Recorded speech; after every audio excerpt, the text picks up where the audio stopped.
Bonjour, c'est Alex de Coach Recrutement. Bienvenue dans cette nouvelle vidéo.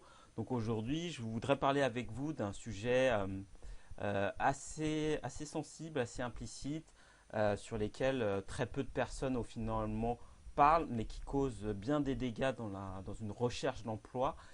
C'est au final la peur que vous pouvez ressentir dans ce processus de recherche d'emploi et cette peur finalement de ne pas trouver un emploi ou de ne pas trouver un emploi qui vous correspond.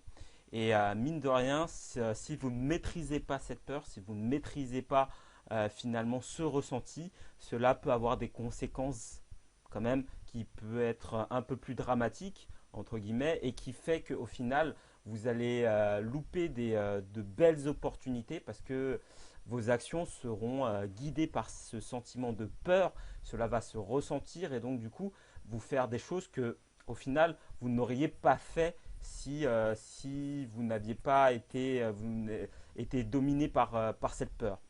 Et donc c'est la raison pour laquelle j'ai voulu faire cette vidéo avec vous pour justement vous donner les clés, les outils pour tout du moins diminuer cette peur et ou tout du moins ne plus en être dépendant et que cette fois-ci ça soit non plus vous, la peur qui vous guide, la peur qui vous maîtrise, mais que vous puissiez dominer finalement, dominer plutôt apprivoiser, ça serait plus le bon terme, que vous puissiez apprivoiser cette peur, ne plus que ce ne soit plus la peur qui soit le maître de vos actions, mais que vous soyez maître de vos propres actions et que vous puissiez canaliser finalement ce ressenti. Donc peut-être donc si c'est votre cas et que vous l'avez identifié, bon, c'est déjà une bonne étape d'en être conscient. Sinon, il y a des éléments qui sont physiques également qui montrent que voilà, vous avez un sentiment un peu de peur dans ce processus de recherche d'emploi. Si vous ressentez par exemple une forme de boule au ventre, un nœud dans le ventre ou quelque chose comme ça, ou au niveau de la poitrine, eh bien, c'est généralement, cela vient justement de cette peur. Donc, c'est un signe physique d'un ressenti émotionnel qui vous montre que justement, vous avez peur. Et donc, il faut être vigilant à ça parce qu'encore une fois, cela peut vous conduire dans une dynamique négative. Si vous êtes dominé par votre peur, vous êtes moins bon, moins performant, vous vous loupez sur des opportunités qui pourraient vous correspondre. Et donc, du coup, ça empiète, ça diminue votre confiance en vous-même, votre estime en vous-même, sur votre capacité de faire. Donc, vous avez encore plus peur. Et au final, vous rentrez dans un cercle infernal qui fait que, au final, votre recherche d'emploi va durer dans le temps et vous aurez encore de plus en plus peur.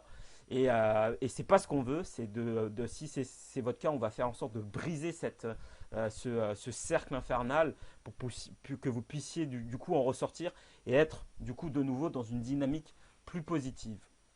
Donc, euh, comme je vous disais, donc effectivement, ça a conduit parfois à des choix, des choses, des actions de votre part qui sont parfois illogiques et qui sont justement liées à cette peur-là. Par exemple, le fait que vous avez peur et que vous décidiez de postuler à n'importe quel poste que vous voyez passer sur Internet, de dire à des recruteurs des phrases comme voilà, bon là je suis allé à l'extrême, mais il y a des nuances là-dedans évidemment, mais là je suis vraiment allé à l'extrême, de dire aux recruteurs des choses comme je suis prêt à tout prendre, j'ai besoin de travailler.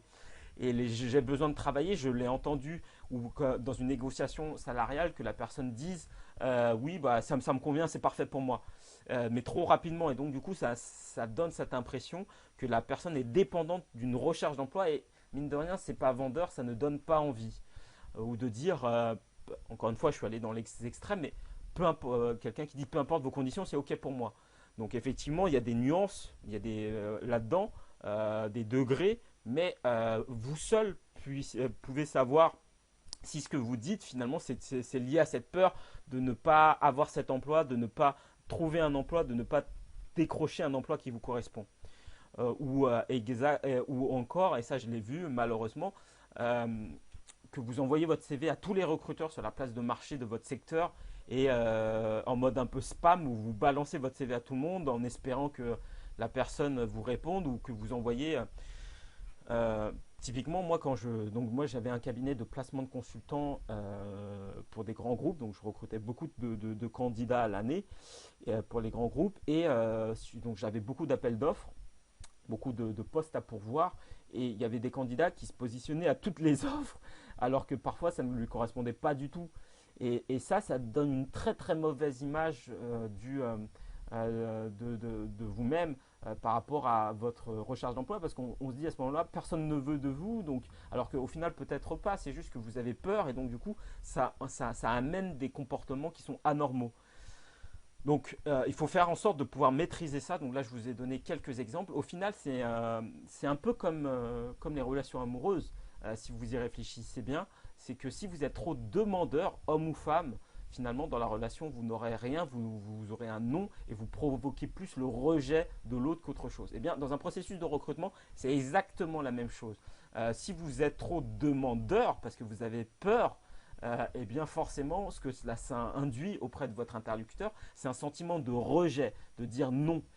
Et ça, malheureusement, ça marche exactement de la même façon. Donc, l'important, c'est de faire en sorte d'avoir moins peur, tout du moins, ou en tout cas de pouvoir l'apprivoiser. Donc là, vous allez me dire, oui, je suis d'accord avec toi, mais comment faire justement pour avoir moins peur?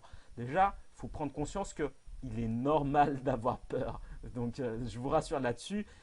Si quelqu'un vous dit non, je n'ai peur de rien, c'est quelqu'un qui vous ment. La peur est normale. La peur vous protège. La peur est liée. Moi, je m'étais intéressé un peu au cerveau humain. Donc, dans les grandes lignes, vous avez ce qu'on appelle le cerveau reptilien, le cerveau ensuite limbique et le néocortex. Donc, le cerveau reptilien qui sont liés à nos réflexes primitifs, qui sont liés de l'ordre de la survie. Et au final, c'est de là que vient la peur, donc qui est ancrée à l'intérieur, au plus profond de nous-mêmes. Vous avez ensuite le cerveau limbique qui correspond aux émotions, dans les grandes lignes, hein, les grands schémas, et le néocortex qui correspond à la raison, à la logique. Et généralement, quand vous avez peur, donc ça vient du plus profond de votre être qui essaie de vous protéger, au final, de dire voilà, il faut que tu agis, ta peur, c'est lié à ta survie. Donc, déjà, relaxez-vous, détendez-vous. Il est normal d'avoir peur. Maintenant, la question à vous poser, c'est est-ce que la peur vous domine ou est-ce que c'est vous l'apprivoisez? Est-ce que le fait que vous ayez peur, ça vous fait perdre votre lucidité, ça vous fait perdre votre capacité à être performant en entretien d'embauche, ça vous fait perdre votre capacité à pouvoir vous vendre de manière efficace dans le processus de recrutement? Si c'est le cas, effectivement, il faut faire en sorte de diminuer cette peur ou tout du moins de faire en sorte de pouvoir la maîtriser un peu plus, de pouvoir l'apprivoiser un peu plus. Donc, c'est pas facile, hein, ça demande effectivement d'être maître de soi-même, d'être un peu de self-control. Et pour ça, moi, ce que je vous recommande, c'est de réussir à prendre un peu de hauteur par rapport à la situation, de lister, ok, qu'est-ce que je risque si je ne décroche pas ce poste? De pouvoir prendre vraiment de la hauteur, finalement, un peu, encore une fois, et ça, il y a beaucoup de comparaisons possibles, c'est un peu comme dans les relations amoureuses. Si vous, dans une relation amoureuse, vous avez peur de perdre l'autre, au final, vous avez plus de chances de perdre cette personne-là que si vous êtes impliqué dans la relation, mais que vous avez accepté au préalable la possibilité d'une rupture, la possibilité que la personne ne vous convienne pas, que vous ne lui conveniez pas et que la possibilité donc d'une forme de détachement dans le processus d'implication.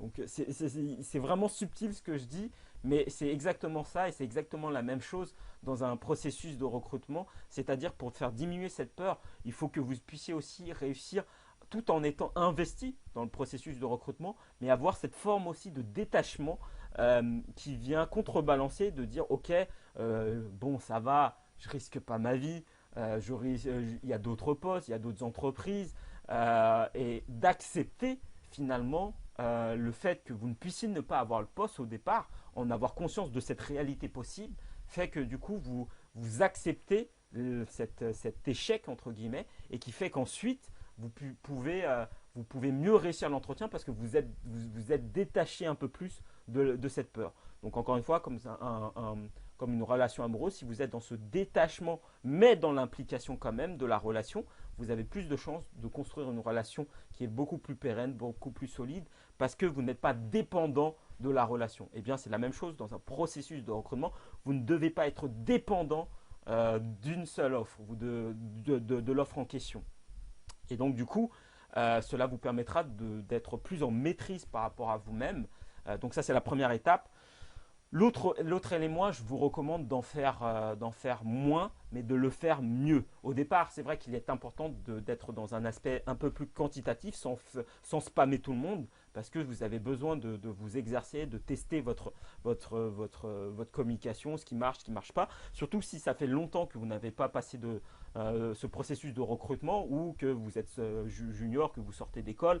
Et donc, effectivement, au départ, il faut en faire quelques-uns, donc dans des structures qui ne sont pas stratégiques pour vous, sur lesquelles, si on vous dit oui, tant mieux, si on vous dit non, c'est pas grave, mais ça vous permet en même temps de tester. Oui, je sais, vous allez me dire, mais ça se fait pas pour l'autre boîte, mais dites-vous que vous en faites pas, hein. Le recruteur est là aussi pour voir d'autres candidats et qu'il fait lui-même son tri, donc vous avez le droit, vous aussi, et ça les candidats l'oublient souvent, vous avez le droit, vous aussi, de faire votre choix, et un recrutement se fait de pair, de 50-50, 50% c'est le recruteur, 50% c'est vous.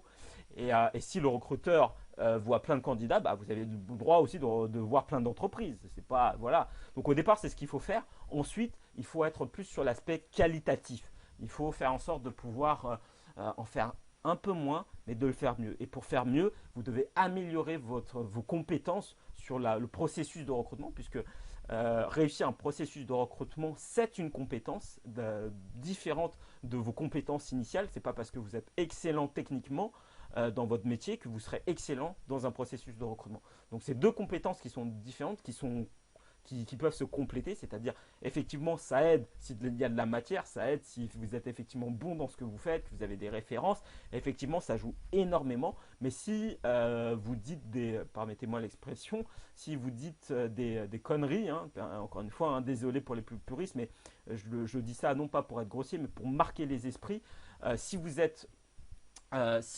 n'êtes pas bon dans le processus de recrutement et que vous dites des bêtises durant ce processus, même quelle que soit la qualité de vos compétences, vous ne réussirez pas à décrocher le poste. Donc c'est exactement la même chose, c'est des compétences qui sont différentes, qui sont séparées, et donc vous devez apprendre justement à vous valoriser, apprendre à maximiser vos chances en vous appuyant justement sur vos compétences pour réussir à mieux vous vendre. Donc moi, ce que je vous recommande, c'est de prendre de la hauteur sur votre recherche d'emploi et de vous poser ces questions, donc de réfléchir, donc ça c'est les différentes étapes d'un processus de recrutement, de réfléchir sur le ciblage des offres qui sont adaptées à votre recherche. Donc une bonne recherche d'emploi commence déjà par savoir qu'est-ce que vous voulez, qu'est-ce que vous voulez faire, est-ce que ça correspond à votre envie, est-ce que c'est un bon équilibre entre votre envie, vos compétences et également vos expériences, donc ce que vous pouvez apporter à l'entreprise. Il faut trouver cet équilibre entre ces trois points, vos points forts, vos envies et vos compétences expériences. Donc, et qui fait que vous allez cibler des offres qui soient adaptées à ce trio, à ces trois points. Ensuite, posez-vous la question, est-ce que mon CV actuellement est suffisamment adapté? Est-ce qu'il est suffisamment attirant? Est-ce que ma lettre de motivation est différenciante ou est-ce que c'est une lettre bateau finalement que tous les candidats envoient? Pour la lettre de motivation, c'est ce que je vois le plus souvent, c'est des phrases assez bateau. C'est pas ce qu'on recherche quand on reçoit une lettre de motivation. On veut des choses un peu plus fournies, un peu plus personnalisées. Qu'est-ce que vous faites? Est-ce que vous faites bien vos entretiens téléphoniques? Si oui, qu'est-ce que vous pouvez améliorer? Si c'est non, qu'est-ce qui ne va pas et qu'est-ce que vous pouvez améliorer? Pareil pour les entretiens d'embauche. Qu'est-ce que vous faites de bien? Qu'est-ce que vous pouvez améliorer? Qu'est-ce qui fait que vous pourriez aller plus loin pour encore plus vous différencier par rapport aux autres candidats? Qu'est-ce qui fait que vous puissiez… si vous vous loupez à la dernière phase, donc plus de négociation, de finalisation, qu'est-ce qui fait que vous vous loupiez à cette phase-là? Voilà, donc vous pouvez faire par vous-même. Sinon, j'ai fait une deuxième vidéo qui vous permet, où je rentre dans le détail sur chacun des points, où je vous aide justement à travailler chacun des points un par un, pardon, et sur lesquels on travaille ensemble sur la maximisation de chacun des points et d'autres points également dans la vidéo 2. Donc, si vous souhaitez aller plus loin, cliquez simplement ci-dessous pour accéder à la deuxième vidéo et donc décrocher au final le bon emploi. Merci en tout cas d'avoir regardé cette vidéo. Partagez-la pour qu'elle puisse être profitable à un maximum de personnes et likez si vous avez aimé. Merci et je vous dis donc à très bientôt.